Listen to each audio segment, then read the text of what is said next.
nome do Pai, e do Filho e do Espírito Santo. Amém. Caríssimos irmãos e irmãs, diletos ouvintes, hoje a Igreja celebra São Marcos Evangelista. A cor litúrgica é o vermelho porque ele foi um mártir. Um dos 4 evangelistas muito próximo do apóstolo Pedro, considerado o primeiro autor dos evangelhos, embora o primeiro imaginemos ser São Mateus, como está escrito na Bíblia Sagrada. No entanto, seu evangelho mais resumido é de fundamental importância e foi como base para os outros evangelistas, para dar razões à nossa fé. Eu estou querendo dizer que o Evangelho de Marcos foi o primeiro a ser escrito. No estilo simples e muito próximo, narra-nos a vida do Senhor. Segundo a tradição, São Marcos fundou e foi o primeiro bispo da Igreja de Alexandria. Aí deixou uma marca indelével do seu amor por Cristo. Era um judeu que nasceu provavelmente fora da Palestina, de uma família rica. São Pedro o chamava de meu filho. Era o intérprete de Pedro, ou seja, Pedro falava seus ensinamentos e ele tomava nota. Escreveu exatamente tudo aquilo de que se lembrava. Escreveu, porém, o que o Senhor disse ou fez, não segundo uma ordem. Marcos não ouviu diretamente o Senhor, nem o acompanhou. Ele ouviu São Pedro, que dispunha seus ensinamentos conforme as necessidades. No ano 66, São Paulo nos dá a última informação sobre Marcos, escrevendo da prisão romana a Timóteo, dizendo o seguinte: traga Marcos contigo, possa necessitar de seus serviços. Os dados cronológicos da vida de São Marcos permanecem duvidosos. Se diz que ele morreu provavelmente em 68 de morte natural, segundo uma tradição. E conforme uma outra tradição, foi mártir em Alexandria, ou seja, foi morto por causa de Jesus. Por isso que hoje a igreja se reveste da cor vermelha, a cor do martírio, do derramamento de sangue. De modo que as atas de Marcos, escrito da metade do século IV, referem que Marcos foi arrastado pelos pagãos pelas ruas de Alexandria, amarrado com cordas ao pescoço. Vale dizer que naquela época existia a religião politeísta, acreditava-se em vários deuses.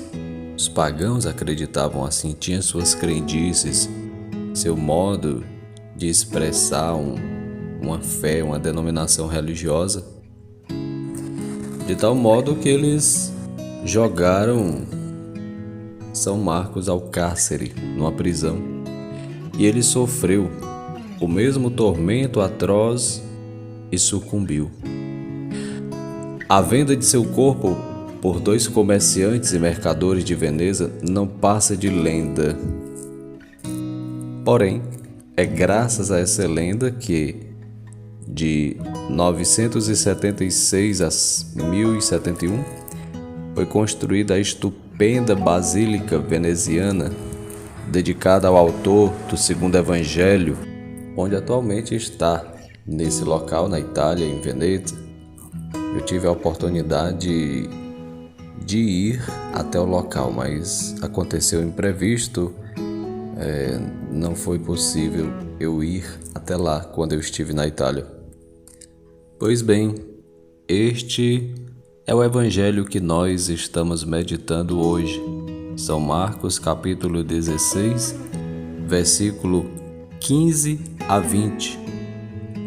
Neste dia de festa, por isso que na Santa Missa hoje podemos rezar ou cantar o Glória, ouvindo o Evangelho e olhando para o evangelizador, Só podemos proclamar com segurança e agradecimento onde está a fonte e em que consiste a força de nossa palavra. E de início, o evangelista fala do mandato de Jesus, este imperativo: ide pelo mundo inteiro e anunciai o evangelho a toda criatura. Quem crer e for batizado será salvo. Quem não crê será condenado. Jesus tinha dito aos 11, porque Judas Iscariotes já não estava mais no grupo. E era preciso, segundo as palavras de nosso Senhor Jesus Cristo, anunciar a boa notícia. Boa notícia é a tradução para o nosso português.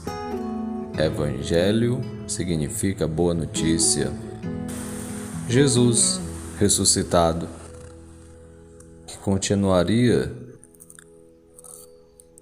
entre nós para nossa salvação, por isso ele deu autoridade aos que ele tinha escolhido, aos 11, aos sucessores dos apóstolos, que são os bispos, foram os primeiros, dando este poder para expulsar os demônios. Por isso que os bispos têm toda essa autoridade, não precisa de nenhum documento. Todos os bispos são exorcistas, podem não exercer o ministério, mas eles têm esse poder dado por Jesus, está no versículo 17.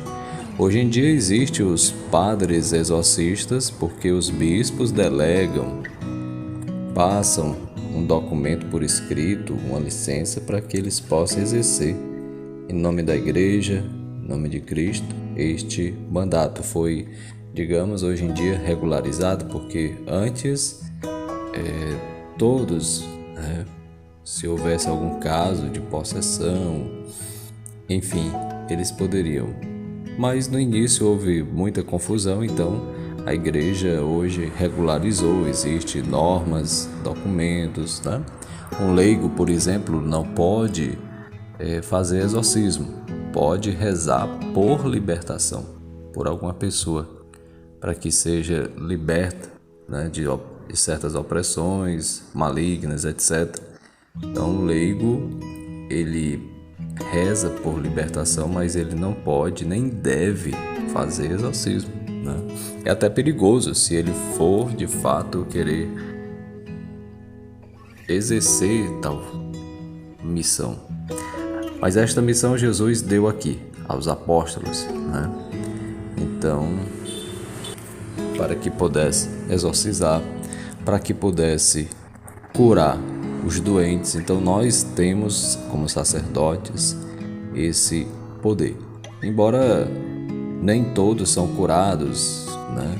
Porque é um mistério, é vontade de Deus. Existem pessoas que de fato são curadas, né? Como acontece quando usamos o óleo dos enfermos, que é um sacramento considerado um sacramento de cura, assim como o sacramento da confissão. São dois sacramentos na igreja, né? Sacramentos que são sinais visíveis de uma graça invisível para a cura das enfermidades físicas e espirituais.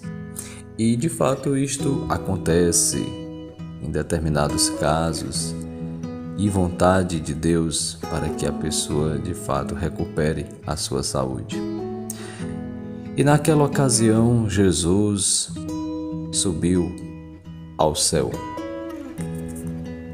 deixando para a igreja este grande presente que é o sacramento para nossa santificação. Infelizmente há pessoas que rejeitam o sacramento, que por orgulho, por soberba, não querem buscar a confissão sacramental que foi instituído por nosso Senhor Jesus Cristo. Uma graça que nos santifica.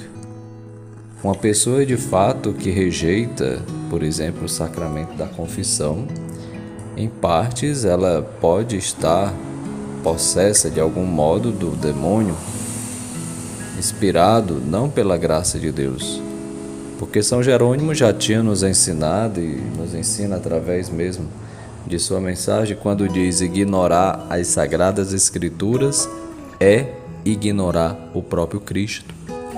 A pessoa ignorante na fé, alguém que de fato não quer aceitar o mandato de Jesus, o que ele instituiu, então é alguém de fato que não está no Espírito de Cristo.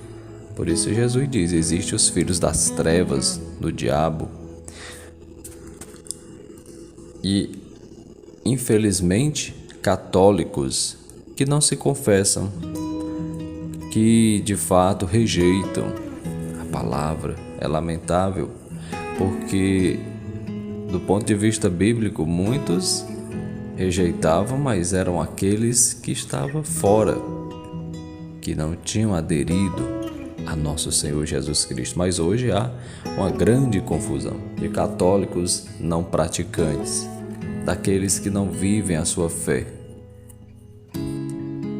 Inclusive, outro dia me disseram que quando eu pregava sobre o sacramento da reconciliação, da penitência, uma pessoa na missa, de modo assim revoltado, chegou a falar alto para outras pessoas que estavam próximas que ela não iria se confessar com um padre pecador, Então é lamentável escutar isso, saber na Santa Missa, uma pessoa que está ali participando da missa, falando para outras pessoas ao seu lado que não iria se confessar.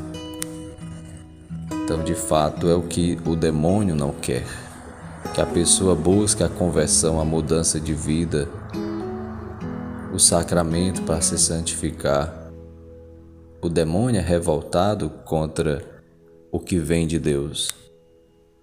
Então, por isso, o pecado domina o corpo da pessoa, toma posse. A pessoa fica, de fato, cega para a graça de Deus, embora esteja ali, na igreja.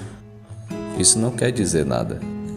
Embora esteja rezando, mas é como diz Jesus: vocês me honram com os lábios, mas o coração está longe de mim.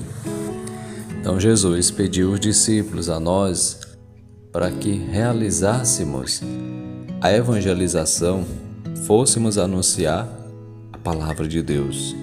Isto começou a acontecer desde Jerusalém e foi se espalhando pela Europa, pelos continentes, veio aqui para o Brasil através de muitos padres religiosos e graças ao sangue dos mártires, dos apóstolos, hoje, irmãos e irmãs, nós estamos aqui ouvindo essa palavra, buscando de fato pela festa transformação interior de nossas vidas. Você que está nos escutando hoje, você que tem se voltado para a igreja, para Deus, e não foi fácil. Veja que os primeiros que foram anunciar foram martirizados, com exceção de João, que diz a tradição que morreu de forma natural, mas sofreu na ilha de Patmos. E muitos outros, por causa da palavra, ainda hoje sofrem perseguições, incompreensões, por causa de Jesus. Cá estamos aqui porque nosso Senhor nos mandou evangelizar, anunciar, e as portas do inferno não prevalecerão sobre a igreja, é o que nos diz Jesus, é promessa de Deus. E sem fé, repito, é impossível agradar a Deus. É preciso fé, crer, aderir à pessoa de Jesus, seus ensinamentos e buscar colocar em prática.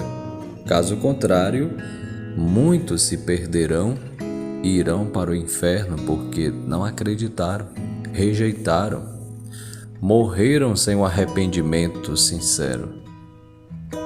E Nossa Senhora reafirma as palavras de Nosso Senhor quando aparece em Fátima até hoje, a necessidade de conversão, porque muitas almas se perdem, porque de fato não buscam acolher de coração as palavras de Jesus. Para isto é que Jesus nos chama.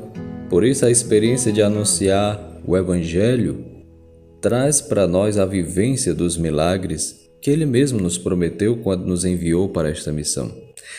Nós constatamos os sinais que nos acompanham por força da nossa fé em Jesus, quando saímos em missão ou vivenciamos no nosso dia a dia. E hoje deveríamos ser sabedores que não podemos anunciar de qualquer jeito, né? Por isso a igreja nos apresenta subsídios, normas, orientações para vivenciar bem a nossa fé. Não podemos anunciar a nossa palavra, o que eu acho, o que eu penso. Isto tem acontecido muito, por isso tanta confusão na igreja, nas redes sociais. E temos que ser obedientes à Igreja Católica, tomarmos como base não só a palavra de Deus, mas o que diz o catecismo da Igreja Católica, as normas do Código Direito Canônico, a tradição da Igreja, os santos padres, que nos ajuda também a evoluir de modo espiritual.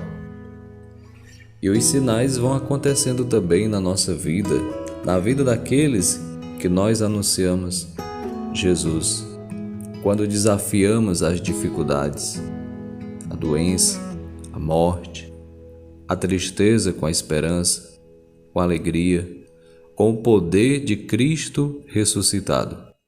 A princípio, Jesus deu à sua igreja esta autoridade, aos discípulos, a nós, os padres, primeiramente aos bispos, que são sucessores dos apóstolos, esse mandato.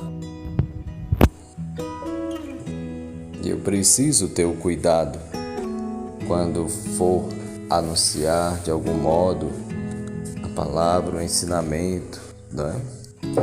Por isso que muitas vezes precisa de uma formação, um acompanhamento, uma catequese. Os padres, vocês sabem muito bem de toda a nossa preparação, de ter que estudar 2 faculdades, não é assim? Faculdade de Filosofia, depois Teologia, para dar razão de nossa fé. Podemos dizer o que a igreja diz e ensina, não posso dizer minha opinião, o que eu acho, o que eu penso. Por isso a gente se utiliza das Sagradas Escrituras, dos padres da igreja. Quando eu falo para vocês, citando muitas vezes algum padre, o padre da igreja que eu digo é algum dos primeiros teólogos, que era da patrística, considerados padres da igreja, né? Com P maiúsculo. Me utilizando também do magistério, ou seja, da palavra dos bispos, do que a igreja nos ensina. Isso é importante para dizer o que a igreja diz, a verdade do Evangelho, que incomoda, que afasta.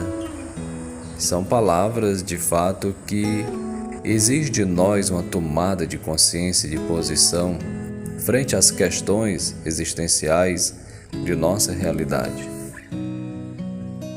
Para quem tem fé, acolhe, vê de fato o que precisa ser mudado em sua vida, deixa-se iluminar por Cristo.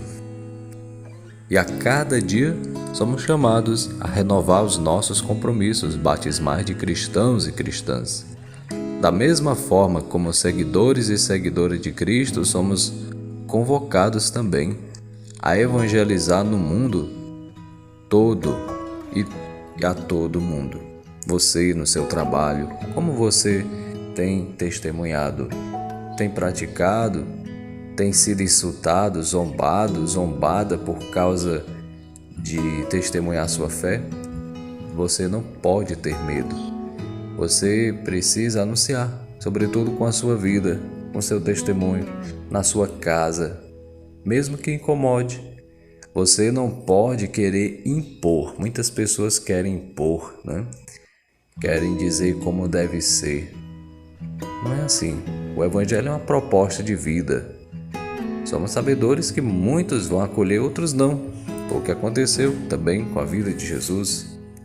São Francisco, certa vez andando nas ruas de Assis, onde eu tive a oportunidade de passar no mesmo local o ano passado, ali falando para o irmão que se a vida não dissesse algo para os outros, não valeria a pena, né?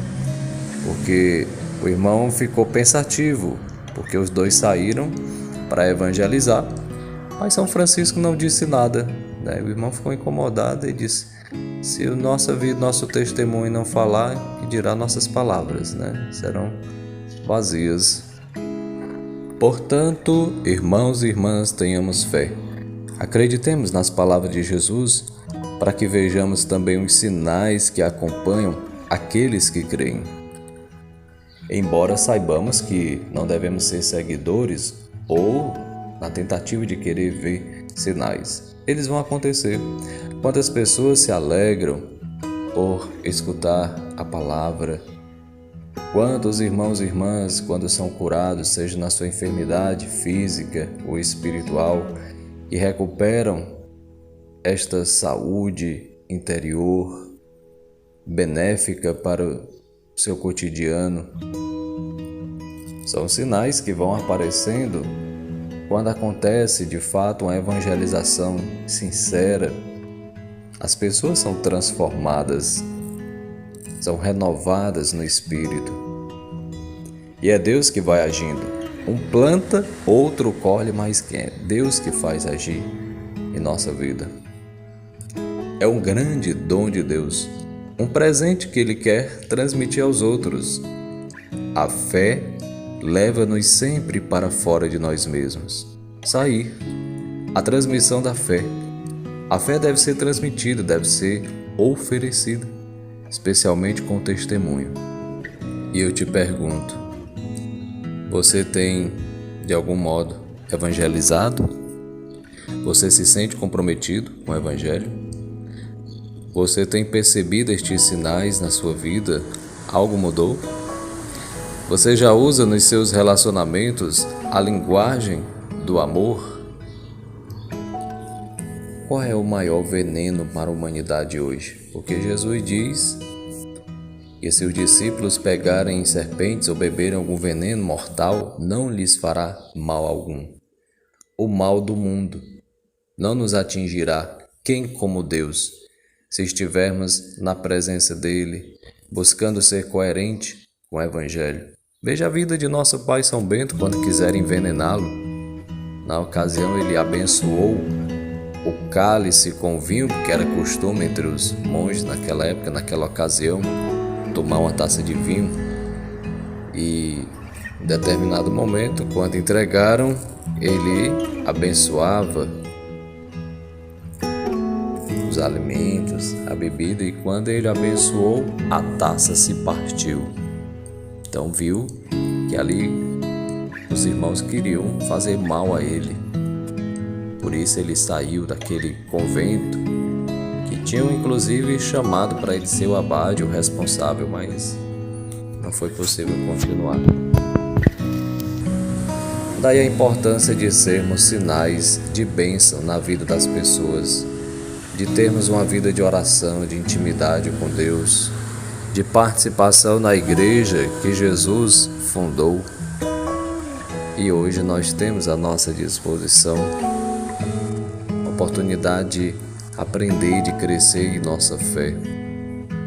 E é Jesus que vem para curar o mal do mundo, para curar nossos corações. Ele é o remédio de imortalidade. Quem comer a sua carne e seu sangue terá a vida eterna. Nós temos este remédio de imortalidade na Santa Missa. Por isso a importância de se confessar, de buscar o sacramento, de comungar a Eucaristia, de viver na graça de Deus, de evitar o pecado, sobretudo mortal, de afastar o demônio da nossa vida. Cristo nos exorciza na medida em que a gente vai até Ele. que dá abertura. Veja a vida de Maria Madalena, me recordei agora nesse momento. Uma mulher que era possuída por 7 demônios, veja só. Um demônio é capaz de fazer um estrago em nossa vida, que dirá 7. E ela, ao caminhar com Jesus, ouvir suas palavras, foi sendo exorcizada, sua vida mudou. Foi aquela mulher a anunciar a boa notícia, foi a primeira. E Jesus ali, ressuscitado, e que ela confundiu com um jardineiro: ide a meus irmãos e anunciai esta boa notícia. Meus irmãos, quanta alegria a gente sente no coração em saber de fato da graça de Deus que age em nossa vida quando a gente quer ser amigo de Jesus, de Deus, dos seus ensinamentos, sua palavra que tem poder de curar, libertar e transformar nossas vidas. Portanto, meus irmãos, não estamos sozinhos. Jesus subiu aos céus, mas continua conosco todos os dias da nossa vida. Onde 2 ou mais estiverem reunidos, eu estou aí no meio deles. As curas, os milagres, os sinais, os prodígios, é Deus agindo na nossa vida, porque está conosco e age através dos sacramentos da sua igreja. É o Espírito Santo, o dedo de Deus que age em sua igreja. Pelo batismo que nós recebemos, participamos da divindade de nosso Senhor. Por isso, lança-te a missão, vai anunciar. É preciso ser santo, ser bom, fazer a vontade de Deus. Por isso, vale a pena ser cristão, vale a pena ser de Jesus. E precisamos ter a certeza, já estamos com o pé no céu. Você, irmão, irmã, somos um só corpo em Jesus, por isso temos uma parte nossa no céu. Ele, ao deixar o mundo, no dia da ascensão, não subiu aos céus para afastar-se de nossa humildade, mas para dar-nos a certeza que nos conduzirá à glória da imortalidade. Que bênção, que graça! Anunciemos o amor de Deus no mundo, onde quer que nós estejamos. Eu agradeço a oportunidade que Deus tem nos dado neste breve momento de anunciar, também através das redes sociais, com a sua presença. Que Deus abençoe você e sua família. Em nome do Pai, do Filho, do Espírito Santo. Amém. Desejo a todos um santo e abençoado dia, uma boa quinta-feira, que São Marcos interceda por você, por cada um de nós, hoje e sempre. Amém. Até amanhã, se Deus quiser. Salve Maria!